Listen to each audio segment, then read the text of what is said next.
Ulangan 8 ayat ke-14 berkata gini, "Jangan engkau tinggi hati, sehingga engkau melupakan Tuhan Allahmu, yang membawa engkau keluar dari tanah Mesir, dari rumah perbudakan, dan yang memimpin engkau melalui padang gurun yang besar dan dahsyat itu, dengan ular-ular yang ganas serta kalajengkingnya dan tanahnya yang gersang yang tidak ada air.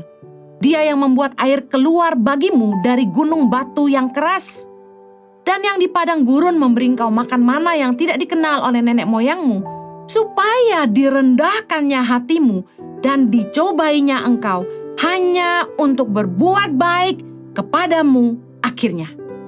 Percayalah kalau proses dari Tuhan itu, kita akan mengalami penyertaan Tuhan yang dahsyat.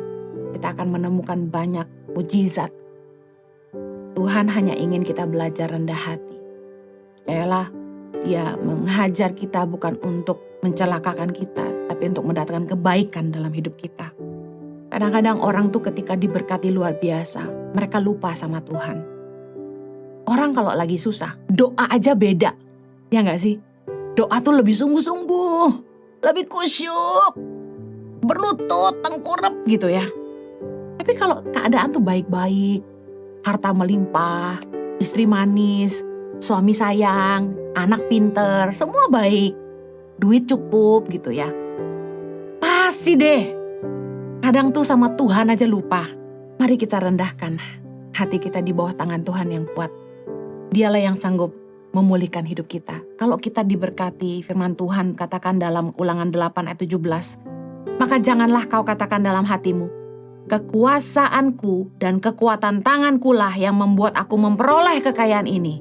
Wah, gue pinter, gue bangun pagi, gue kerja keras." No, ayat 18. "Tetapi haruslah engkau ingat kepada Tuhan Allahmu, sebab Dialah yang memberikan kepadamu kekuatan untuk memperoleh kekayaan, dengan maksud meneguhkan perjanjian yang diikrarkannya dengan sumpah kepada nenek moyangmu seperti sekarang ini." Saya mau lompat mundur ke ayat 11, Ulangan 8.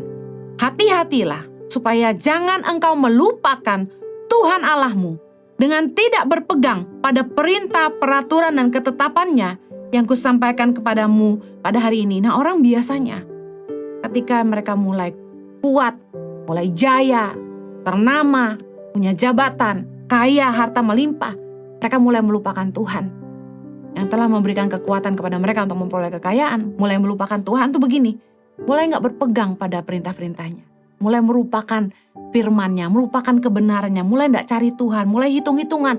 Aduh, ke gereja mulu, aduh males ibadah online, bosen. Mulai lupa sama Tuhan. Mari kembali sama Tuhan. Kalau Anda sedang diproses Tuhan saat ini, jangan protes, tapi rendahkan hatimu. Cepatlah belajar ngerti apa maunya Tuhan, sehingga proses itu cepat berlalu. Mengucap syukurlah dan rendahkan hatimu. 1 Petrus 5 ayat 6 berkata, "Karena itu rendahkanlah dirimu di bawah tangan Tuhan yang kuat, supaya engkau ditinggikannya pada waktunya." Kalau engkau merasa engkau direndahkan, engkau dihianati, engkau disakiti, mari rendahkan hatimu di bawah tangan Tuhan yang kuat. Tuhanlah yang sanggup meninggikan engkau. Ayat terakhir 2 Tawarikh 7 ayat 14.